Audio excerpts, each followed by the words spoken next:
Seal અને સ્વમાન વેચીને જીવવાની એ તીવ્ર લાલસામાં ફસાયેલા આજના યુગને કદાચ આ વાત નહીં સમજાય, પરંતુ એક એવો યુગ હતો કે જે યુગમાં સીલની ખાતર પ્રાણોની આહુતિ અપાતી હતી, સ્વમાનની ખાતર જીવનના બલિદાન અપાતા હતા. પિતાએ ભલે રાવણના કારાગારમાંથી પોતાને મુક્ત કર્યો, પરંતુ મુક્ત થયા પછી ઇન્દ્રના જીવને ચેન નથી પડતું. સ્વમાન હણાઈ ગયા પછી જીવવું એને મન મોતથી અધિક દુઃખદાયી હતું. રથનું પૂરમાં આવ્યા પછી ઇન્દ્ર નથી કોઈની સાથે હસતો કે નથી કોઈની સાથે ભળતો, નથી મેવા મીઠાઈ ખાતો કે નથી બહાર ફરવા જતો. એ અરસામાં વનપાલકે આવીને ઇન્દ્રને વધામણી આપી. એક મહામુનિ ઉપવનમાં પધાર્યા છે. ચંદ્ર જેવા સૌમ્ય છે અને સૂર્ય જેવા તેજસ્વી છે. એમનું નામ શું છે? એમનું નામ નિર્વાણ સંગમ છે. નામ સરસ છે. નિર્વાણ સાથે જીવનો સંગમ કરી આપે તે નિર્વાણ સંગમ. વનપાલકને પ્રીતિ દાન દઈને રવાના કર્યો અને પોતે મહામુનિના દર્શન કરવા માટે તૈયાર થયો. સાથે કોઈને લીધા વિના જ ઇન્દ્રે જવાનું વિચાર્યું, કારણ કે વિશિષ્ટ જ્ઞાની મહાત્મા પાસેથી તેને પોતાના પ્રશ્નોના સમાધાન મેળવવા હતા. તે ઉપવનમાં પહોંચ્યો. તેણે એક એકાંત સ્વચ્છ ભૂમિ ભાગમાં મહામુનિને જોયા. મુનિવરને જોઈને જ તે આનંદિત થઈ ગયો. મુનિના મુખ ઉપર અસંખ્ય ગુણો મૂર્તિમંત થયેલા હતા અને તેમનું અપૂર્વ આત્મતેજ તેમની આંખોમાં ચમકી રહેલું હતું. મહામુનિના ચરણોમાં વંદના કરી ઇન્દ્રે યોગ્ય આસન લીધું. ભગવંત, એક પ્રશ્ન પૂછવો છે. આપની રજા હોય તો પૂછું. રાજન પૂછી શકે છે. મનુષ્ય સુખી થાય એની પાછળ કારણ કયું હોય? પૂર્વે ઉપાર્જેલું પુણ્ય કર્મ. મનુષ્ય દુઃખી થાય એની પાછળ કયું કારણ હોય? પૂર્વે ઉપાર્જેલું પાપ કર્મ. રાવણે મારી જે નાલેસી કરી તેમાં મારું પૂર્વે ઉપાર્જેલું પાપ કર્મ કારણ હોય તો એ કર્મ મેં ક્યારે અને કેવી રીતે ઉપાર્જેલું તે કહેવા આપ કૃપા ન કરો? બે હાથ જોડી મુનિવરની સહેજ નિકટમાં આવીને ઇન્દ્રે કહ્યું. પુષ્પોની સુવાસ મહેકી રહી હતી. પંખીઓનો મધુર કલરવ અને સાધુઓના સ્વાધ્યાય ધ્વનિ વચ્ચે મધુર સ્પર્ધા થઈ રહી હતી. મુનિ ભગવંતે ઇન્દ્રના રહસ્યપૂર્ણ ભૂતકાળ ઉપર મીટ માંડી મનની સમગ્ર વૃત્તિઓને એકાગ્ર બનાવી ઇન્દ્રની વાતને આરંભી. અરિંજયપુર નામે નગર હતું. જ્વલનસિંહ નામનો ત્યાં પરાક્રમી રાજા હતો. વેગવતી નામે શીલ સુહામણી રાણી હતી. વેગવતીએ એક પુત્રીને જન્મ આપ્યો. પુત્રીનું નામ પાડવામાં આવ્યું અહિલ્યા. અહિલ્યા જેમ જેમ મોટી થતી ગઈ તેમ તેમ તેનું રૂપ ખીલતું ગયું. જ્યારે તે યૌવનમાં આવી ત્યારે તો એ રાજકુંવરી રૂપની મૂર્તિ જ દેખાવા લાગી. જ્વલનસિંહ રાજાએ અહિલ્યાનો સ્વયંવર રચ્યો. અનેક રાજાઓનો તથા રાજકુમારોને આમંત્રણ આપ્યા. સ્વયંવરને દિવસે સેંકડો રાજાઓ તથા રાજકુમારો અરિંજયપુર નગરમાં ઉતરી પડ્યા. તેમાં ચંદ્રાવર્ત નામનો રાજા આનંદમાલી અને સૂર્યાવર્ત નગરનો રાજા તડિતપ્રભ પણ આવેલા હતા. આ બે રાજાઓ તો જાણે એમ સમજીને જ આવેલા કે રાજકુમારી મને જ વરસે. મોહની લીલા કેવી હોય છે?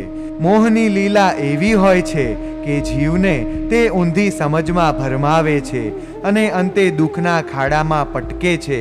અહિલ્યાએ બધા રાજાઓને જોયા.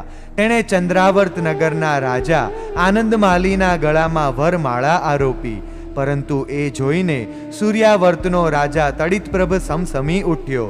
એ તડિતપ્રભ એ જ તું. મહામુનિએ ઇન્દ્રને વાતનું અનુસંધાન કરી આપતા કહ્યું. આનંદમાલી પ્રત્યે હૃદયમાં ઈર્ષ્યા, દ્વેષનું બીજ વાવી તડિતપ્રભ ત્યાંથી પોતાના નગરમાં પહોંચ્યો. તેને કંઈ ચેન પડતું નથી.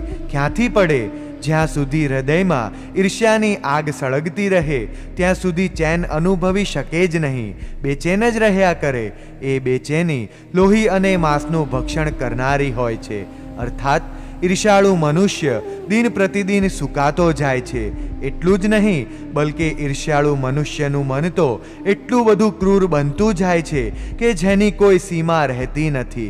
આનંદમાલી તો અહિલ્યાને લઈ પોતાના નગરમાં ગયો. ભોગ સુખોમાં તેના દિવસો વીતવા લાગ્યા. પરંતુ જેમ જેમ વર્ષો વીતતા ગયા તેમ તેમ તેનું ચિત્ત ભોગ સુખોથી નિર્લેપ થતું ગયું. માણસ શરીરે ક્યાં સુધી ખણે? જ્યાં સુધી ખણજ આવતી હોય ત્યાં સુધી. તેમ જ્યાં સુધી વિકારોની ખણજ હતી ત્યાં સુધી આનંદ માલીએ ભોગ સુખો ભોગવ્યા, અને જ્યાં એ ખણજ બંધ થઈ એટલે ભોગ સુખોથી તે અળગો થઈ ગયો. એક દિવસ તેણે અહિલ્યાને એકાંતમાં પોતાના મનોભાવથી વાકેફ કરી. મારું આ ચિત્ત હવે આ સંસારના કામ ભોગોમાં ચોંટતું નથી.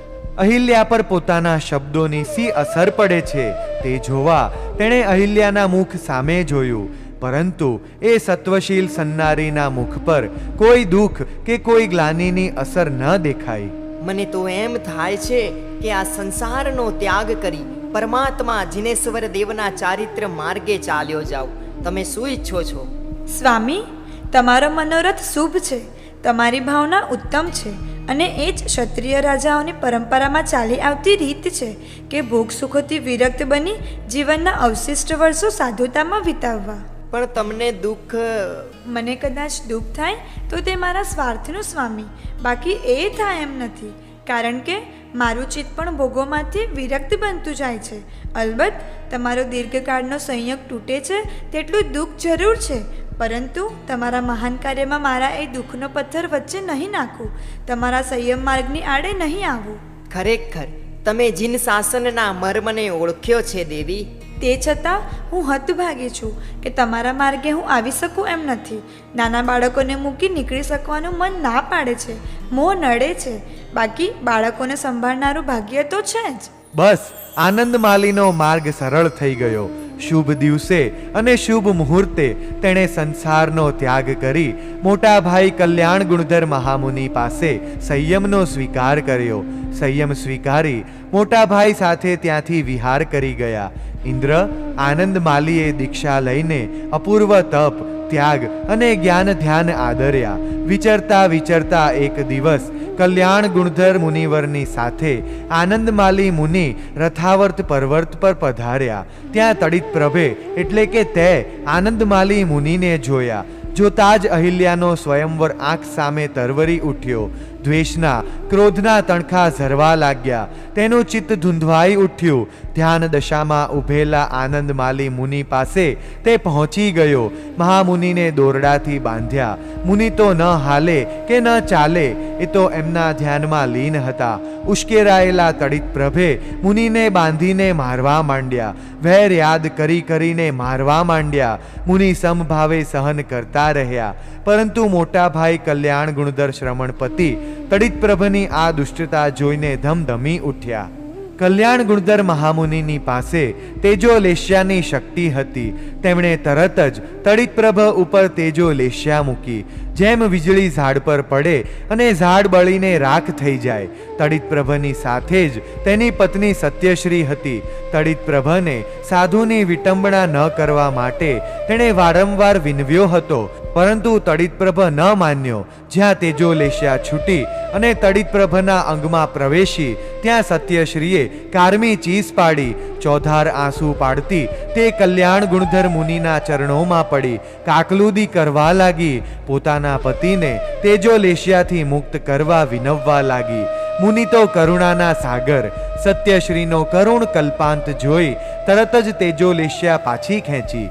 ઇન્દ્ર, તું ત્યાં તેજો લેશ્યાનો ભોગ ન બન્યો, તું બચી ગયો, પરંતુ ત્યાં તે દારૂણ કર્મો બાંધ્યા. બસ રાવણથી તારો જે પરાભવ થયો તેનું આ કારણ છે. નિર્વાણ સંગમ મુનિએ ઇન્દ્રના પ્રશ્નનું સમાધાન પૂર્ણ કર્યું. પાડધો કલાક મુનિની વિટંબણા અને એનું ફળ રાવણના હાથે સારાય જગત સમક્ષ મહાન નાલેશી. આ છે જીવ સૃષ્ટિ પર કર્મોનું શાસન. આ છે જીવની અવળ ચંડાઈનું દારૂણ પરિણામ. ઇન્દ્ર, બાંધેલા કર્મો અવશ્ય ભોગવવા પડે છે. આ ભવમાં બાંધેલા કર્મો બીજા જ ભવમાં ઉદયમાં આવે એવો કોઈ નિયમ નથી. લાંબા કાળે પણ ઉદયમાં આવે. તડિત પ્રભના ભવ પછી તો વચ્ચે તે ઘણા ભવો કર્યા. તે ભવોમાં પેલું બાંધેલું પાપ કર્મ ઉદયમાં ન આવ્યું, પણ આ ભવમાં આવ્યું. વળી આ નિયમ કેવળ તારા માટે નથી, ઇન્દ્રથી માંડી યાવત કીડા માટે પણ આ જ સિદ્ધાંત છે.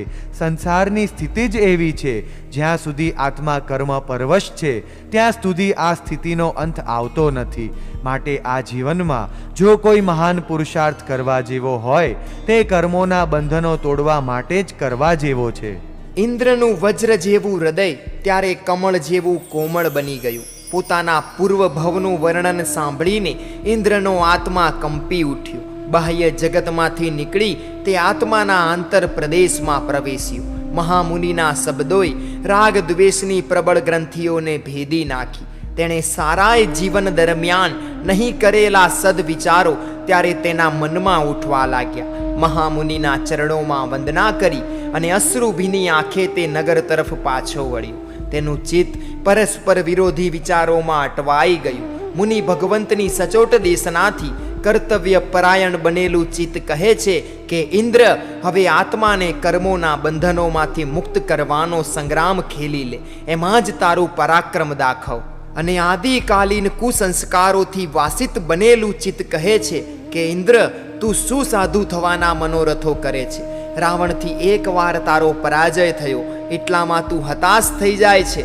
તારી કાયરતાને તું વૈરાગ્ય માની રહ્યો છે. અત્યારે તને સંસાર અસાર લાગે છે, પણ જ્યારે સિંહાસન પર આરૂઢ હતો ત્યારે સંસાર કેવો લાગતો હતો? જિનેશ્વર ભગવાનના જ્ઞાનથી પ્રકાશિત થયેલું તેનું ચિત્ત કહે છે, અરે ઇન્દ્ર, રાવણે કરેલો તારો પરાજય એ તો દુષ્ટ કર્મોએ પોતાની દુષ્ટતાનો એક નમૂનો તને બતાવ્યો છે. એટલાથી જ ડાહ્યો માણસ સાવચેત બની જાય.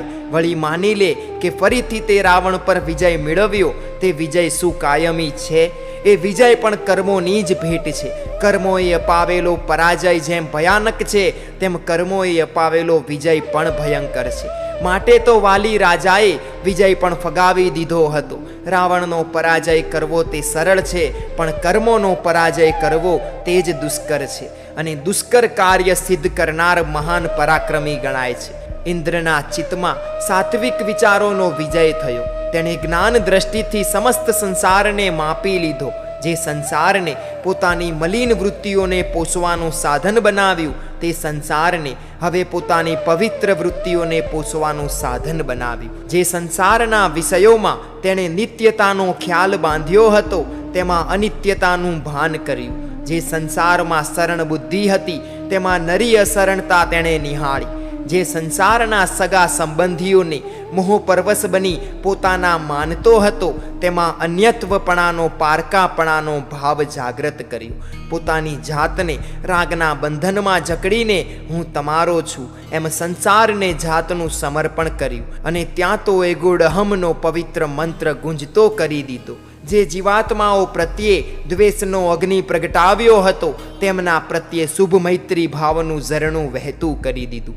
ઇન્દ્રે સંસારનો ત્યાગ કરવાનો દ્રઢ સંકલ્પ કર્યો અને પિતા સહસ્ત્રારની અનુમતિ લેવા તે સહસ્ત્રારના મહેલમાં પહોંચ્યો. પ્રભાતના કાર્યોથી પરવારી સહસ્ત્રાર શ્રી નવકાર મહામંત્રનું ધ્યાન ધરતા બેઠા હતા. ઇન્દ્રે જઈને પિતાના ચરણોમાં પ્રણામ કર્યા અને સહસ્ત્રારે ઇન્દ્રના મસ્તકે હાથ મૂકીને આશીર્વાદ આપ્યા. પિતાજી, એક અનુમતિ લેવા આવ્યો છું. પિતાની સમક્ષ વિનયપૂર્વક બેસીને ઇન્દ્રે વાતનો આરંભ કર્યો. સાની અનુમતિ વત્સ? સંસારનો ત્યાગ કરવાની. હવે સંસારમાં રહેવું મારા માટે વ્યર્થ છે. પરંતુ રાવણની ગુલામીમાં કાયમ માટે ન રહેવું પડે તેવો ઉપાય હું શોધી રહ્યો છું. જરા ધીરજ રાખ વત્સ. આપનો મારા પરનો સ્નેહ છે, તેથી આપ મને સુખી કરવા આપનાથી શક્ય બધું જ કરશો. પરંતુ હવે તો સુખમય સંસાર પરથી મારું મન ઉઠી ગયું છે. સંસારનું સ્વરૂપ મેં જાણી લીધું છે. સહસ્ત્રારનો અતિવૃદ્ધ દેહ ઇન્દ્રની વાતથી ધ્રુજી ઉઠ્યો અને પુત્ર વિરહનું દુઃખ તેના માટે અસહ્ય હતું. અને તેથી જ તે રાવણના દ્વારે જઈ પુત્ર ભિક્ષા માંગી લાવ્યો હતો. પરંતુ પુત્ર જ્યારે સંસારના ત્યાગના માર્ગે જવા તૈયાર થયો, ત્યારે તે વાતનો ઇનકાર કરવો પણ સહસ્ત્રાર માટે અશક્ય હતું. પિતાજી, જ્ઞાની ગુરુદેવ નિર્વાણ સંગમ મહામુનિએ આંતરચક્ષુઓ ઉગાડી નાખ્યા છે. મારા પૂર્વજન્મનો કરુણ ઇતિહાસ કહીને મારી સંસાર રસિકતાને કચડી નાખી છે. કદાચ આપ રાવણ પાસે મારી ગુલામી રદ કરાવી દેશો, મને પુનઃ રાજ સિંહાસન પર સ્થાપિત કરશો, તો પણ મારો અંતરાત્મા સંસારમાં નહીં જ રહે. જેમ જેમ ઇન્દ્રની વૈરાગ્ય ભરપૂર વાણી નીકળતી જાય છે, તેમ તેમ સહસ્ત્રાર ગંભીર વિચાર સાગરમાં ડૂબતા જાય છે. જ્યારે જ્યારે પુત્ર વિરહનું ચિત્ર આંખની સામે આવે છે, ત્યારે ત્યારે તેમની આંખો આંસુ ભીની થઈ જાય છે. બેટા, વધારે શું કહું, તારો વિરહ મારાથી સહન થાય તેમ નથી. સહસ્ત્રારે ખેસના છેડાથી પોતાની આંખો લૂછી. છતાંય મારે તને દુઃખી નથી કરવો બેટા. તને દુઃખી કરીને મારે સુખ ન જોઈએ. પિતાના તાત્વિક વચનોએ ઇન્દ્રના દિલને હચમચાવી નાખ્યું અને તેણે વયોવૃદ્ધ પિતાના ચરણોમાં પોતાનું મસ્તક મૂકી દીધું. સંસારનો ત્યાગ કરીને તું સુખી થઈશ અને તને સુખી થયેલું જોઈને હું પણ સુખી થઈશ. હા, રાગ છે એટલે ક્ષણભર આઘાત લાગશે, પરંતુ મારા રાગની ખાતર તારા આત્માની ઉન્નતિને ન રોકી શકાય. સહસ્ત્રારે આકાશની સામે જોયું અને આંખોમાંથી બે આંસુ ઇન્દ્રના મસ્તક પર પડ્યા. આખા રત્નુપુર નગરમાં ઇન્દ્રની સંસાર ત્યાગની વાત વાયુ વેગે પ્રસરી ગઈ. રાજમહેલમાં સ્વજન પરિજનોમાં પણ વાત પહોંચી ગઈ. સ્વજનો અને નગરના અગ્રગણ્ય નાગરિકોના ટોળે ટોળા ઇન્દ્રને મળવા માટે આવવા લાગ્યા અને ઇન્દ્રે પોતાના પુત્ર દત્તવીર્યનો રાજ્યાભિષેક કરવા સચિવ મંડળને આદેશ કરી દીધો અને એ જ દિવસે રાજ્યાભિષેક કરીને ઇન્દ્રને સંયમ માર્ગે જવું હતું. તેથી મંત્રી મંડળે વિના વિલંબે રાજ્યાભિષેકની પૂર્ણ તૈયારીઓ કરી દીધી. આખું નગર રાજાને અભિનંદવા અને ઇન્દ્રને સંયમ માર્ગે વળાવવા ભેગું થયું. રાજપુરોહિતે રાજ સિંહાસન પર દત્તવીર્યને બેસાડી રાજ તિલક કર્યું અને પ્રજાએ મહારાજા દત્તવીર્યની જયનો ગગનભેદી ધ્વનિ કર્યો. બસ જ્યાં પુત્રનો અભિષેક થયો કે તરત જ ઇન્દ્ર મહાલયમાંથી બહાર નીકળી ગયો. પિતા સહસ્ત્રારના ચરણોમાં પ્રણામ કરી સીધો જ તે ઉદ્યાનમાં નિર્વાણ સંગમ મહામુનિની પાસે પહોંચ્યો. પાછળ લાખો પ્રજાજનો પણ પહોંચ્યા. પોતાના પરાક્રમી રાજાને જતો જોઈ પ્રજાજનોની આંખોમાંથી આંસુ વહેવા લાગ્યા. ઇન્દ્રે ગુરુદેવને વંદન કરી સંયમ આપવા માટે નમ્ર પ્રાર્થના કરી. નિર્વાણ સંગમ મહામુનિએ ત્યાં ને ત્યાં ઇન્દ્રને ચારિત્ર જીવન આપ્યું. ક્ષણ પૂર્વના રાજા ઇન્દ્ર ક્ષણ પછી મુનિવર ઇન્દ્ર બની ગયા. અને આ બાજુ રાવણને લંકામાં એક સમાચાર મળ્યા કે મેરુ પર્વત પર અનંત વીર્ય મહર્ષિને કેવળ જ્ઞાન પ્રાપ્ત થયું છે. તરત જ રાવણ પુષ્પક વિમાનમાં બેસી સુવર્ણાચલના શિખર પર આવી પહોંચ્યો. ત્યાં તો દેવોના વૃંદો ઉતરી પડ્યા અને સુવર્ણના ભવ્ય કમલની રચના થઈ ગઈ. તેના પર કેવળ જ્ઞાની મહર્ષિ બિરાજ્યા હતા અને મંગલમય દેશના આપી રહ્યા હતા. રાવણે આવીને મહામુનિને વંદના કરી અને પોતાને યોગ્ય સ્થાને બેસી ગયો. કેવળ જ્ઞાની ભગવંતની દેશના એટલે પૂછવું જ શું. સાકરથી એ અધિક મધુર અને ચંદનથી એ અધિક શીતલ વાણી. દેશના પૂર્ણ થઈ દેવો પોતપોતાને સ્થાને ચાલ્યા ગયા અને રાવણ ત્યાં જ બેસી રહ્યો. એનું મન આજે એક ગંભીર પ્રશ્ન ઉઠાવીને બેઠું હતું કે મારું મરણ કેવી રીતે થશે. આ ભાવિને સમજવા માટે તે ઉત્કંઠિત બન્યો હતો. તે કેવળ જ્ઞાની ભગવંતની નિકટમાં ગયો અને પૂછ્યું, ભગવંત, આપ મારા મનના ભાવો જાણો છો અને જુઓ છો. કૃપા કરીને મારી મૂંઝવણનો ઉકેલ ન આપો. મારું મરણ કેવી રીતે થશે? હે રાવણ, તું પ્રતિ વાસુદેવ છે. તારું મૃત્યુ વાસુદેવને હાથે થશે. કયા કારણથી ભગવંત? પરસ્ત્રી લંપટતાના કારણથી. કેવળ જ્ઞાની ભગવંતે સ્પષ્ટ ઉત્તર આપ્યો અને રાવણનો આત્મા આ સાંભળીને ખળભળી ઉઠ્યો. તેના સદાચાર પ્રિય મનમાં અનેક વિચારો પસાર થવા લાગ્યા. જ્ઞાની પુરુષ કહે છે કે તે મિથ્યા થવાનું નથી, માટે બનવાનું હશે તેમ બનશે. મનમાં વિકલ્પ ઉઠ્યો, પરંતુ સદાચારના રક્ષણની તમન્નાએ કહ્યું, પર સ્ત્રીના કારણથી મારું મૃત્યુ થવાનું જ્ઞાની ભગવંત કહે છે, તો હું એ કારણથી અળગો રહું તો? કારણ જ નહીં થવા દઉં તો કાર્ય કેવી રીતે થશે? તેણે મનોમન નિશ્ચય કરી કેવળ જ્ઞાની ભગવંતને વિનંતી કરી, મને નહીં ચાહતી પર સ્ત્રી સાથે હું ક્રીડા નહીં કરું, એને સ્પર્શ પણ નહીં કરું. મને પ્રતિજ્ઞા આપો. રાવણની કેટલી બધી જાગૃતિ! પાપનો પગ પેસારો થતો રોકવા તેણે પ્રતિજ્ઞાની પાળ બાંધી અને કેવળ જ્ઞાની મુનિ પાસે તેણે પ્રતિજ્ઞા ગ્રહણ કરી. મુનિવરને ભાવભરી વંદના કરી તે લંકા તરફ પાછો વળ્યો.